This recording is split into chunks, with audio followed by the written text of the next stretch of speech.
Hello and welcome back to the Sparking Interest podcast. I'm Reece Goodman, your host. I'm here with Mike Ward.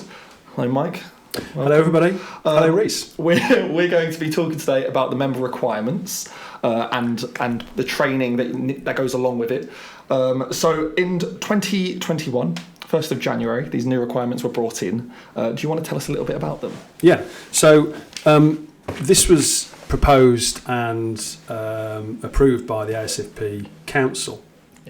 It was actually done, I think, 2019 for implementation in 2020. Then we had COVID, of course, and I think the council decided to delay this requirement.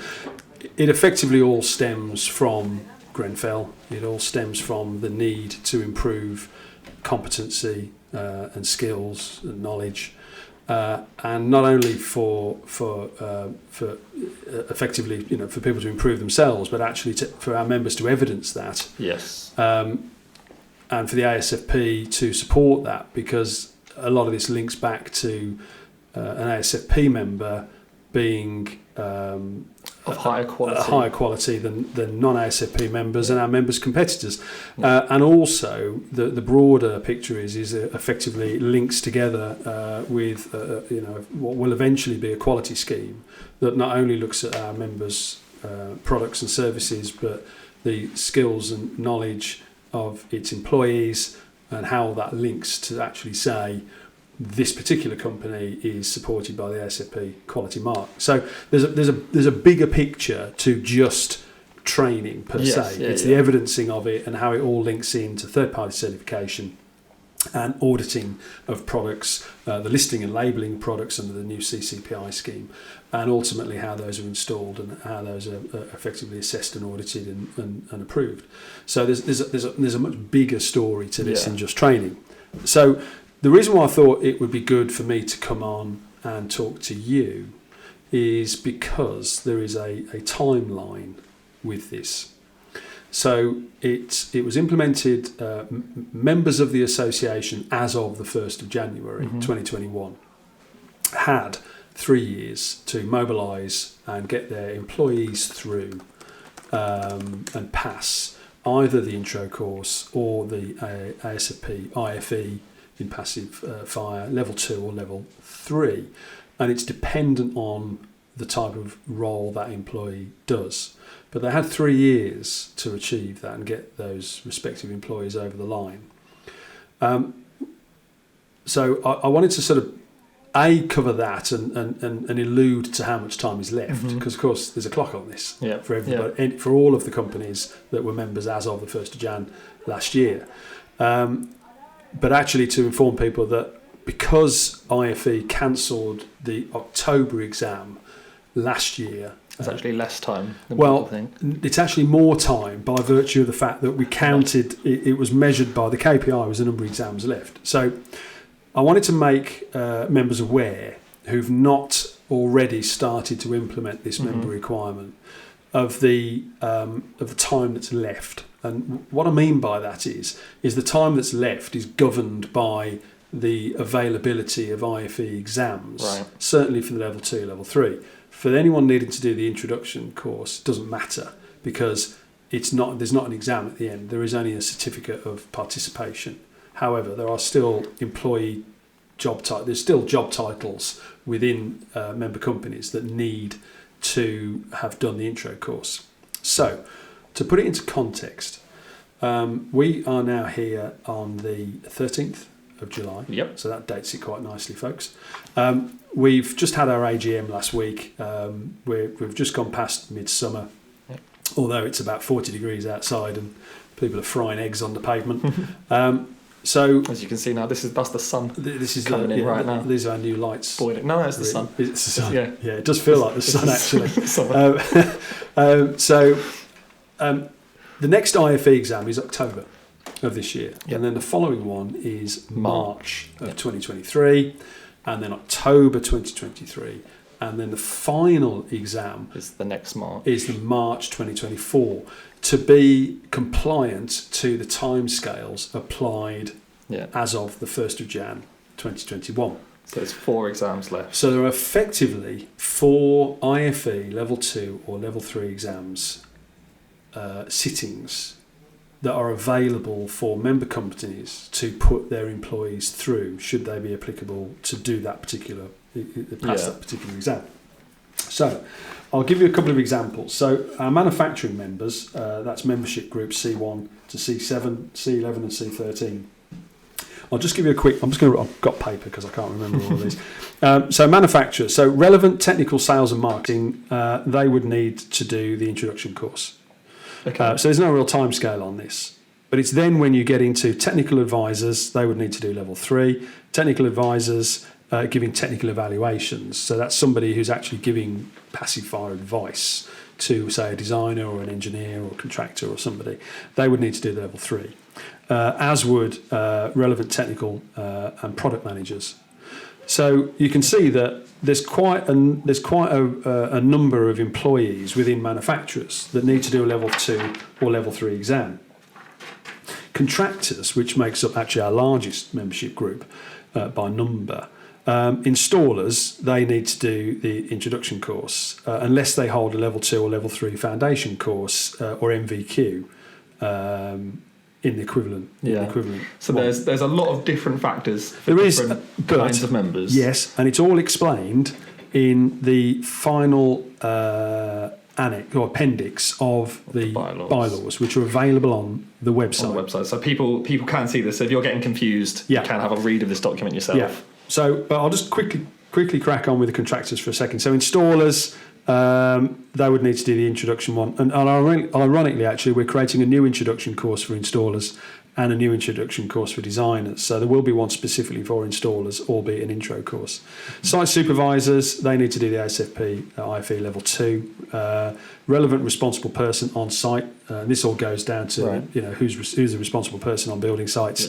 It's all to do with obviously the CSCS cards and things like that. But our contractor members will understand that. So relevant responsible person would need to do a level 3. Relevant technical sales and marketing, they would need to do the introductory.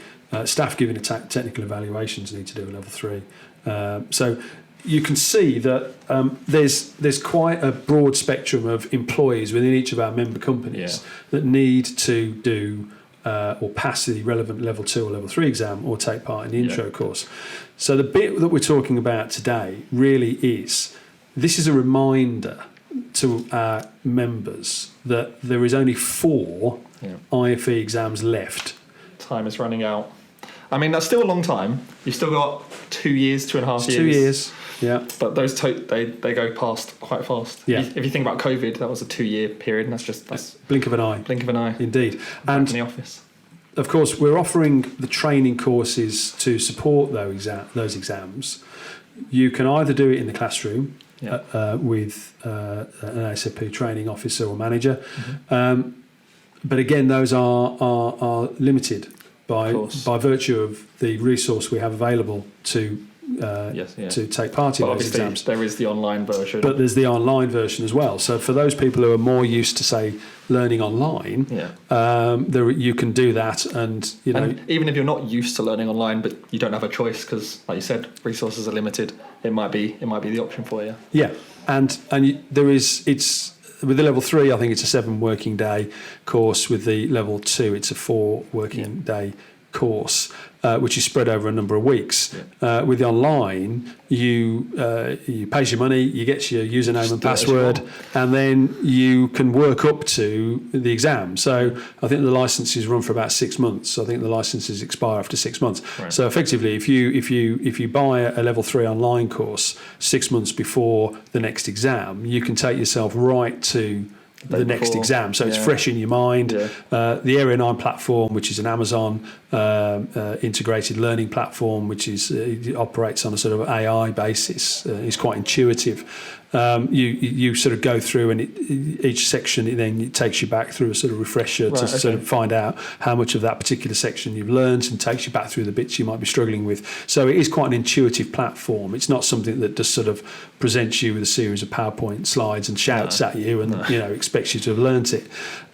So you can have that, and I think the licenses run for 6 months, so you could take it right to the wire. So anybody who's thinking about taking the October exam, you could probably buy that now, and you've got a good few months to run up to October. You may want to take the one 6 months before the March exam, so you buy something in a month or so's time, just in case, and you run the March exam. But there is a serious message behind this, which is members need to comply to the member requirements, because if they don't, they're actually in breach of the ASFP's bylaws of being, applicability to being a member. You can put the fear factor in if you don't do it like that, but also you want to do it because it makes the ASFP brand stronger, and you want that brand to be stronger because you're showing it off. Like you're a good company because you have this badge of honour, kind of. And it goes back to what I said before: is that actually this is one part of a much bigger thing. So it's about our products' compliancy, third-party certification, listing and labelling under CCPI. It's about the skills and knowledge of their employees. It's about us creating a scheme that then supports all of that. And effectively, we're looking to create a quality mark that captures all of those things, which says if you're going to employ an installer for passive fire, or you're going to purchase a product for passive fire, the risk is far less if you're using an ASFP member. Now, there's a reason for that, and that is that, of course, post-Grenfell, professional indemnity insurance within passive fire has turned into a bit of a nightmare. Either you've got policies with exclusions, as in the policy doesn't cover certain things, curtain walling and cladding in particular, or the premiums are really high. So part of this overarching scheme is us as an association then engaging with the insurance industry to say, if you're going to insure this company and they're an ASFP member, we as an association can give you, not guarantee, because of course we're not responsible, but we can say that this company is compliant to the requirements of membership and is also part of our quality scheme, and therefore by virtue of product or by service, this company is a far lesser risk than somebody that isn't an ASFP member. So by virtue, we're hoping that will either improve cover or bring down premiums. So there's a broader thing to this. Of course, the other thing, of course, is those who will be the principal to the order to our members, primarily tier 1, tier 2 contractors, can purchase with confidence. At the other end of the spectrum, designers, engineers, architects can specify with confidence because the product or the service is covered with an overarching quality scheme. So there is there's a bigger picture to just our members being trained and passing an exam. It's the whole industry. It's the whole thing that creates a quality scheme that says an ASFP member is a much more overarching compliant member than somebody who isn't. And that's why we're so keen to implement this. And absolutely not, by the way. I'm not looking to employ scare tactics. No, it's not. But what I do have to say is it is in the bylaws, and the bylaws is the governing document of membership for this association. So in the nicest way possible. The very nicest way possible. Have to do this. They do have to train their staff in accordance with those. And like I said before, if you are a bit confused as to who this affects, if it affects you or one of your colleagues, it's in the bylaws. If you're not sure how to get to the bylaws, you do have to be logged into the website. So please do log into the website. And once you're logged in the About Us tab, there's a governance page. And if you go onto that governance page, one of the documents is called bylaws. We'll also link it in the description of this because, again, you can only access it if you're logged in. So that will be there as well. So, please do have a look. Good. And I think so that's really what the message is, because the other thing we will be doing is with our new all-seeing eye CRM system, we know which members have engaged with this. We know that which members have put people on training courses and taken the exams.